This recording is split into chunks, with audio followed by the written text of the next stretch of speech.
Times of crisis have a way of revealing our true colours.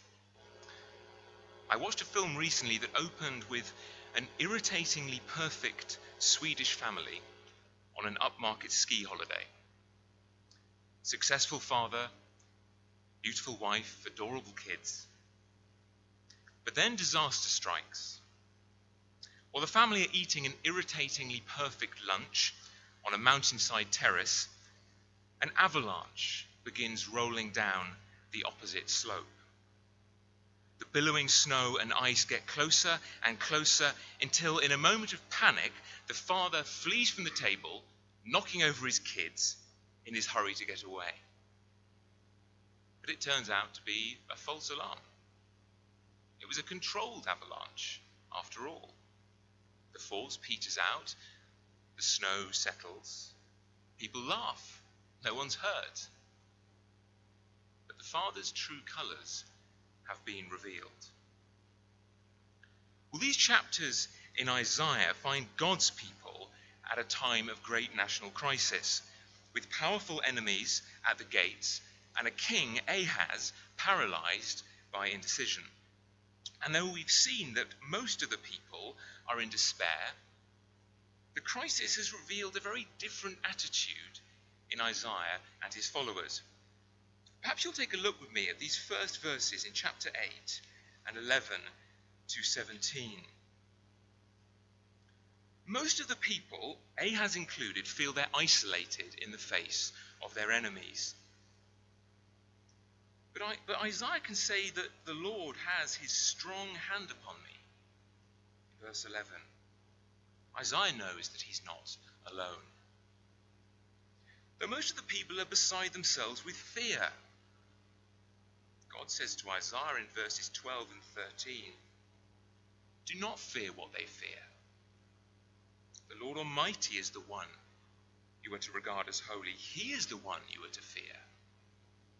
He's saying, fear me, and you will not have to fear those things that they fear. And though in verse 14 others seem to stumble and fall over God, to Isaiah, God says, I will be a holy place for you.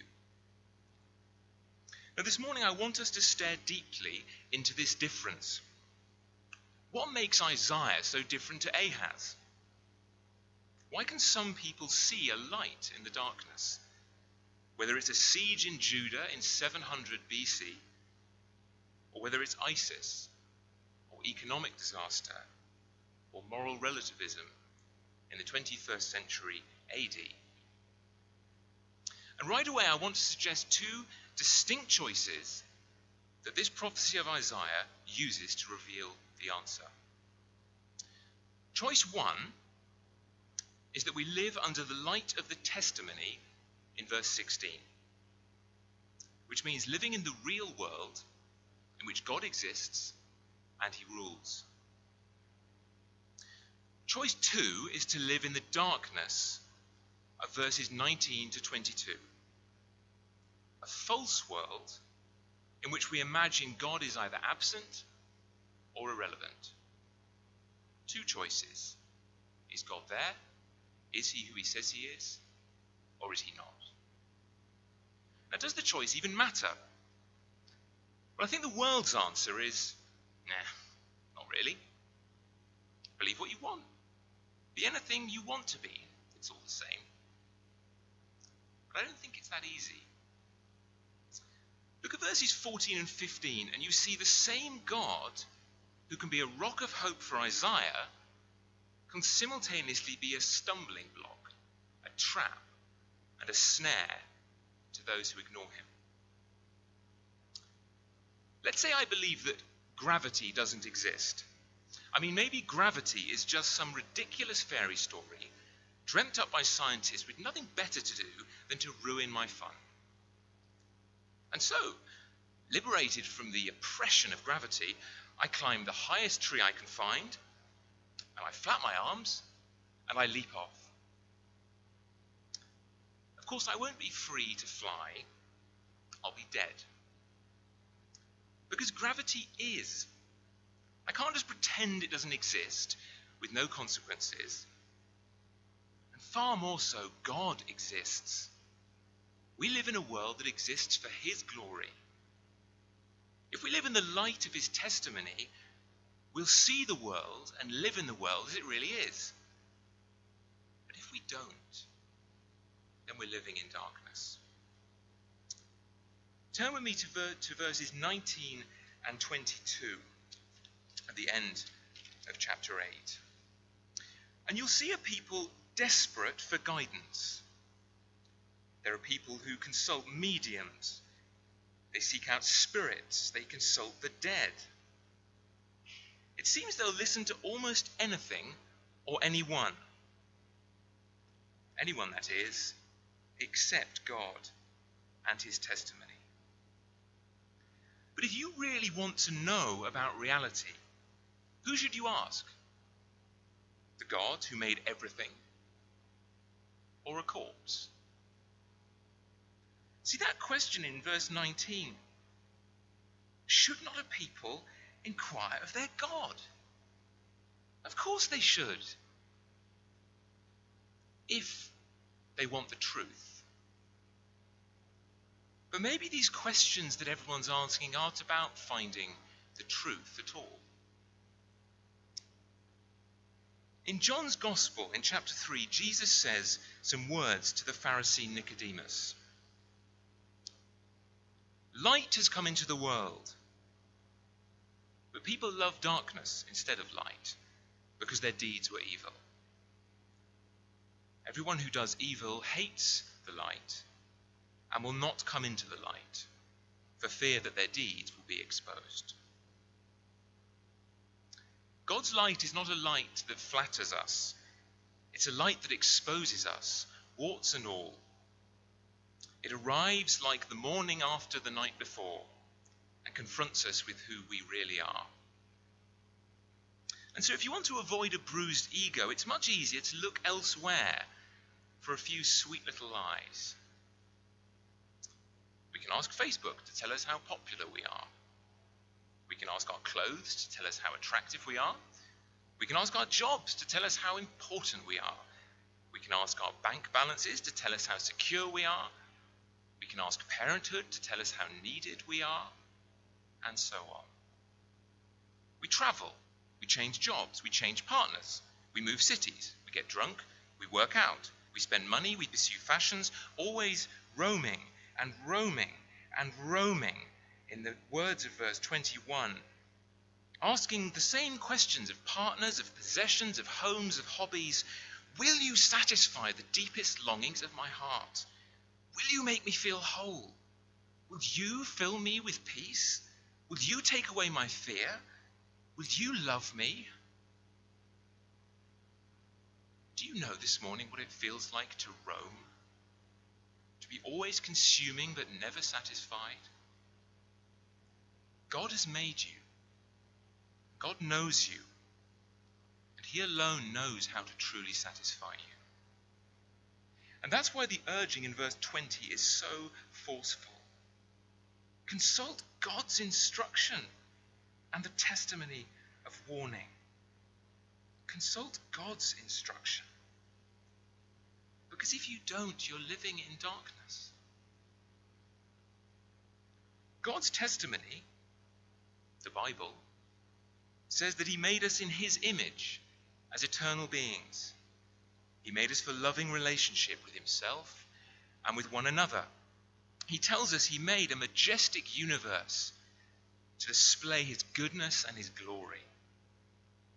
But he also tells us that darkness entered the world, that we rebelled against him, and that this sin brought the terrible inevitability of death. God goes on to tell us he cares about how we live, that sin is serious, that temptations must be fought, and that pride corrodes. The Bible is about God. It will never pander to our delusions about our own self-importance. But if we listen to it, there is hope, because it reveals a God who can be trusted, who knows you, and who has set his heart on saving you. But if we won't have that reality, the real one, we have to imagine another reality for ourselves. One in which we're here by chance. One in which only the material really exists. In which death is just a perfectly natural thing. And over which there is no moral law or purpose. But you are an eternal being. Have you considered that? You are an eternal being. And if eternity is set in your heart, it's not easy to convince yourself that it's normal to die at 70 or 80 or 40 or 15 and then just cease to exist. And that means the race is on to fit an eternity of satisfaction, of meaning, of joy into the space of a few decades.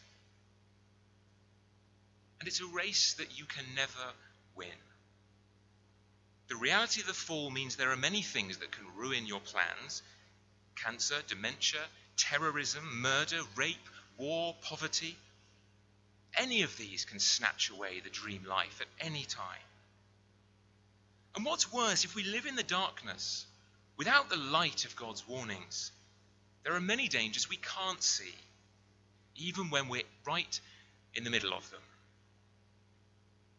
Maybe it's the pornography that whispers promises of fulfillment, but actually just destroys your intimacy with your husband or your wife.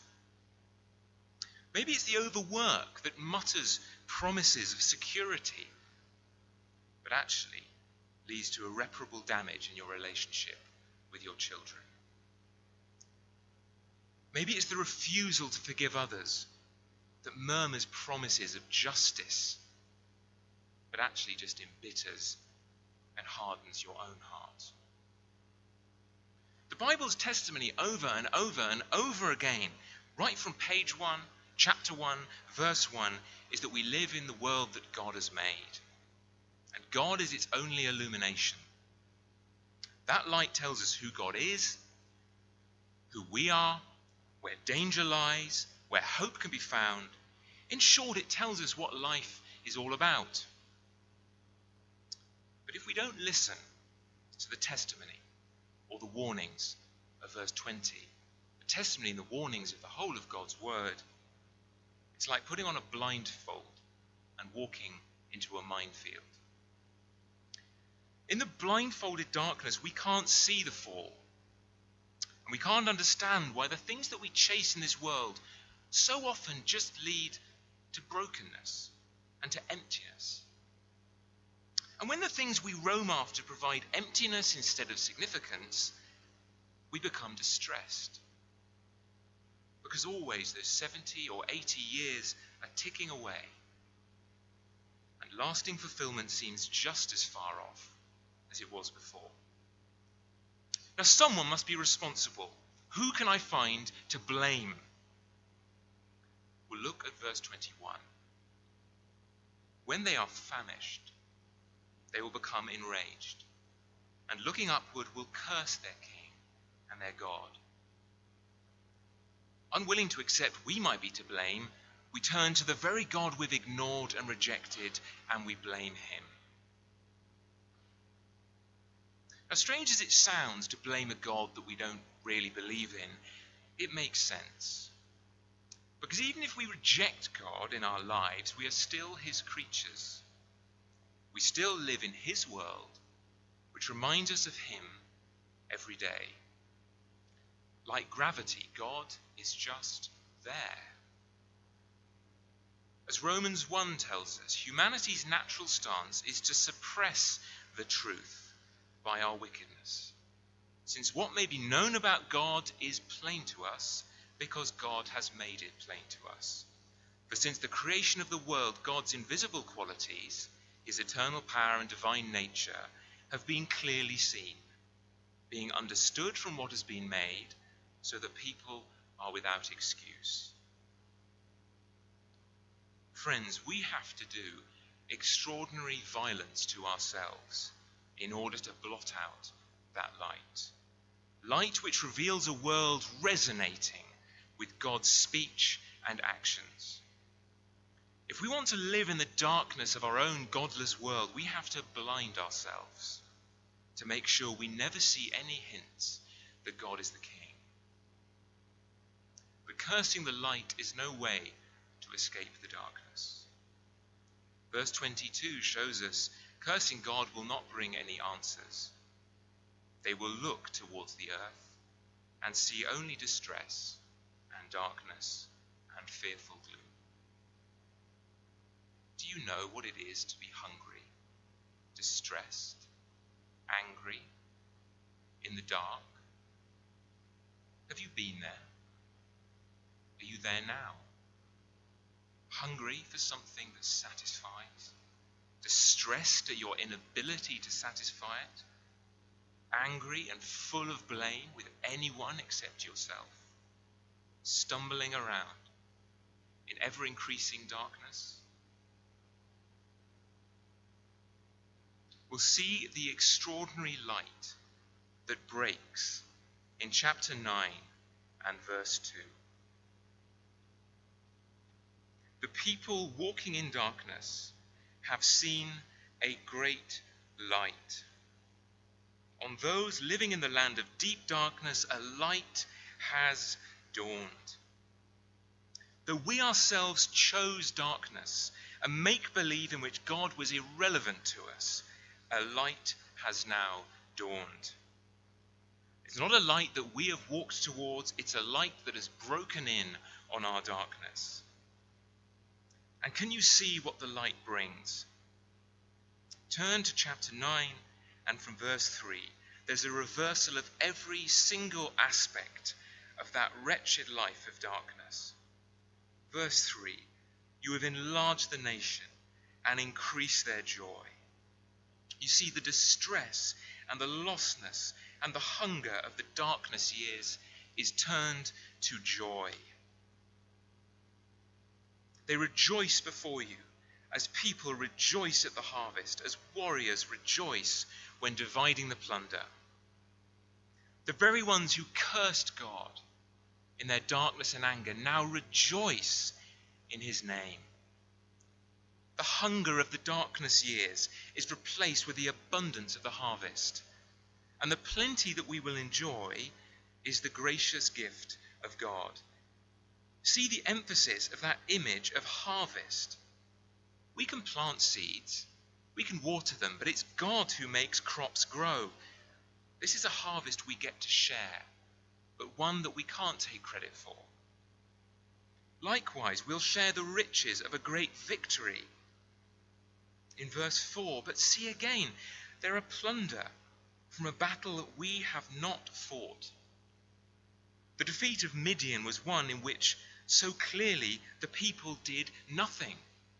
All they did was stand and blow trumpets, and God delivered the foe into their hands. God defeated the enemy for them. And now, as on that day, we will get to walk onto the battlefield where a victory has already been won and get to enjoy the riches of the victory. Verse 4, you have shattered the yoke that burdens them, the bar across their shoulders, the rod of their oppressor. In the darkness we were slaves to sin, to our own insatiable desires. And though in that darkness we blamed God, it was our own sin that caused the hunger and the distress and the anger and the darkness. But now light has come. The slaves are set free. The burdens are cut away. And that rod that once beat us has been taken away. I wonder if you ever have nightmares. I do. I have ones in which everything I love is taken away from me, in which evil wins, in which I am left alone in the darkness, in fear. And what a wonderful thing it is to wake up, to see the sun streaming in the window and realize that it's over. No more fear, no more darkness. Well, here in chapter 9, dawn has utterly broken in on darkness. It offers a reversal of all the hunger, the distress, and the anger that come with living in darkness. And what is that light? Is it some new law, some new philosophy, some new teaching? See verse 6. To us a child is born, to us a son is given. The government will be on his shoulders, and he will be called Wonderful Counselor, Mighty God, Everlasting Father, Prince of Peace. Of the greatness of his government and peace there will be no end. He will reign on David's throne and over his kingdom, establishing it with justice and righteousness from that time on and forever. The light is a person. In Jesus Christ, God himself has stepped into our darkness. 700 years before Bethlehem, before Galilee, before the cross, Isaiah could look forward with the eyes of faith and confidently say, and see he says it in the past tense, a light has dawned. What Jesus has done floods across history to all who trust in him. The light is dawning. We are no longer blind. We can see that Jesus came. He took our flesh. He died. He rose again. And he redeemed us. We can see that in repentance and faith, we can know a true righteousness now. It's the message of the Gospels. It's the message here in Isaiah. Amen. And yet, some of you woke up today in pain and sit here now in pain and will go to bed in pain. Some of you are facing battles that seem unwinnable against illness, against violence, against poverty.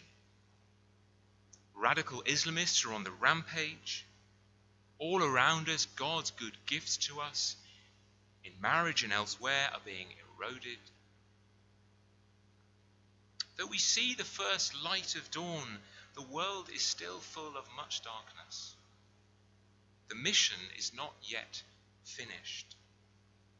And so we have to understand there's both a now and a not yet to God's great plan.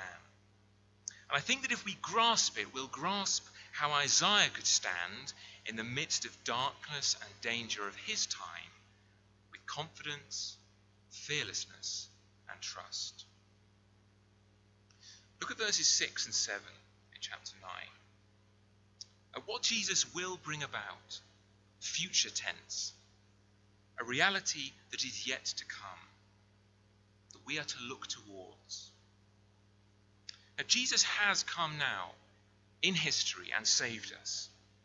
But in the age to come, he will also take up David's throne. He will rule his people. And he's given 4 names here that tell us what we can expect under his rule. First, he will be the Wonderful Counselor. And wonderful here doesn't just mean brilliant, like he's a brilliant counselor, better than any other. Wonderful here means supernatural. Unlike those worldly advisors who can only whisper and mutter with their eyes on the world, Jesus will rule in the light of all of reality, the full testimony about earth and heaven, eternity future, eternity past, this age, the age to come. To live under King Jesus will be to have the wisest and most complete ruler we could possibly have. Second, Jesus will be the mighty ruler. He is the mighty God. He's the one at whom earthly powers will tremble on the last day. We heard last week how King Ahaz trembled in the face of Israel and Syria, 2 worldly powers. But when King Jesus returns, the whole earth will bow in awe of him. As we follow him, there is no stronghold of wickedness that will resist his kingdom. Third, he's the everlasting Father. In Jesus' kingdom, we will not be ruled just as subjects or slaves, but as beloved children. And his eternal rule means he'll always be able to do so. He will not die or pass away, as David and Solomon and Ahaz passed away. It means we'll never not know the loving rule of King Jesus. And fourthly, that rule is the rule of the Prince of Peace. A time is coming when all wars will cease. As in the words of Isaiah 2, nation will not take up sword against nation, nor will they train for war anymore. We will know this rule, but it has not come fully yet. Yes, Jesus has come and defeated death. We can know freedom from sin now, true righteousness now, the life of the Spirit now. There is something wonderful now. But there is something we don't have yet, something to be waited for. For this life there remains some darkness, but a light has dawned. And with it the promise that in the fullness of time we will know the blazing glory of the midday sun. That light is the glory of God, the one for whose glory the entire universe was made, the one by whose voice it was called into being, the one who made us for his own delight that we might delight in him. The light is Jesus. He shines now in the darkness, and in the age to come, he will rule us. So as I close, let us consider this. With Jesus already ascended, and with his light dawning in the world, can I suggest that we can approach the remaining darkness in a completely different way to how Ahaz approached his darkness and to how the world around us approaches theirs? You see, King Ahaz saw the darkness of his time all too clearly, but he rejected God, in whom all light is found, and went it alone. Isaiah saw the darkness of his time, the same darkness Ahaz was in, and yet he grasped that light had entered the world. He believed God's testimony, that having promised never to destroy David's line, God would stand by that promise. That having rescued his people from Egypt, he would not now let them be lost. Isaiah knew that a time was coming when he would enjoy the eternal, wise, peaceful, and mighty rule of King Jesus for himself. And as the darkness still in the world swirls and presses in on us, where will we stand? Will we, like Ahaz, choose the darkness, a fantasy in which God isn't there, in which we must roam and roam and roam for worldly answers that cannot satisfy, where hunger and distress and lostness will be constant companions? Or will we, like Isaiah, see that dawn has come in the person of Christ, and that the light is ever growing? Will we trust God, rejoice in him now, enjoy access to him in prayer, and lean on him in our trials? And will we wait patiently for the age to come, when we will know forever, alongside Isaiah, the wise, the mighty, the eternal, and the peace-filled rule of King Jesus? As we saw in chapter 8, the very same God is a sanctuary to us or a snare to us, depending on whether we listen to his testimony or whether we blindfold ourselves and go it alone. Just over a week ago, a lady called Elizabeth Elliot died in America at the age of 88. Her husband, Jim Elliot, had been killed in 1956 trying to bring the gospel to an unreached tribe in Ecuador. To die for your faith is the ultimate madness by the standards of those living in the delusion of darkness. But what if the Christian martyrs actually are the ones who have it right? What if they have seen the true reality? A few years before he died, Jim Elliot had written these words in his journal. He is no fool who gives what he cannot keep to gain what he cannot lose. Live in darkness, ignore God, and you have to fear everything else. Live in the light of Christ. Trust God, fear God, love God, and you need fear nothing else.